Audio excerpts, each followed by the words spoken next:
36 जिल्हे, 36 बातम्या. News G9 Maharashtra. उत्तर तुमच्या प्रश्नांची.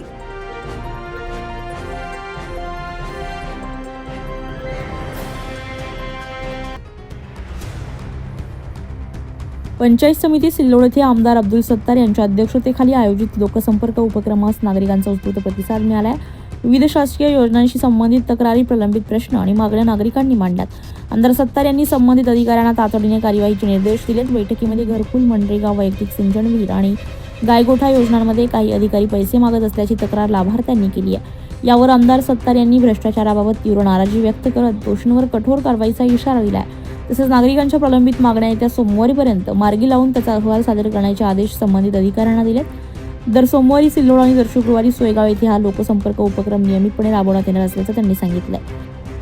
सर्व सिल्लोड तालुक्याच्या विविध गावाचे पंचायत समिती लेवलचे लोकांचे प्रश्न होते. कोणाचा घरकुलचा होता, कोणाचा रस्त्याचा होता, काही लोकांच्या विहिरीचा होता, काही लोकांचा गायगोठ्याचा होता. अनेक वैयक्तिक लाभ जे पंचायत समितीमध्ये च्या माध्यमातून सरकारचे देण्यात येतात, त्याच्यासाठी लोकांच्या अडीअडचणीसाठी दर सोमवारी 4 तास पंचायत समिती सिल्लोड आणि पंचायत समिती सोयगाव या ठिकाणी आमदार या नात्याने लोकांच्या अडीअडचणी दूर कराव्या आणि 4 तास तहसीलमध्ये, जेणेकरून तहसीलच्या माध्यमातून जे महसुली काम असतात ते तहसीलमध्ये असतात. ग्रामविकासचे कामं आणि ग्रामपंचायत लेवलचे कामं असतील, ते सर्वचे सर्व जे इथे होतात त्या माध्यमातून तात्काळ त्याच्यावर कारवाई व्हावी. प्रत्येक आठवड्याला झालेल्या कामाचा आढावा घ्यावं आणि जे काम नाही झाले त्याच्याबद्दल BDOनी लेखी त्याची माहिती द्यावी. अशा पद्धतीचा एक नवीन उपक्रम, नाविन्यपूर्ण उपक्रम आपण चालू केलेला आहे. त्याचा हा फायदा आज 500 लोकांना मिळाला, पुढे हजारो लोकांना मिळू शकतो. शेवटी पंचायत समिती आणि तहसील या 2 कार्यालयामध्ये मोठ्या प्रमाणावर लोकांच्या अडीअडचणी असतात.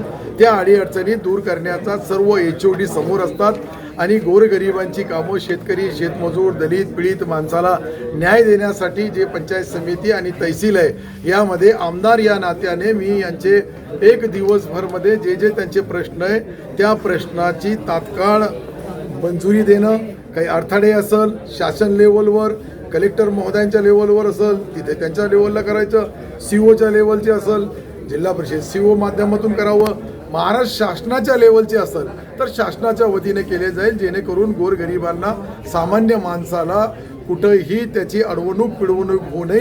हेच त्याच्या पाठीमागची दृष्टिकोन आणि पार्श्वभूमी आहे. न्यूज G9 महाराष्ट्रासाठी शेख नदीम, छत्रपती संभाजीनगर, सिल्लोड.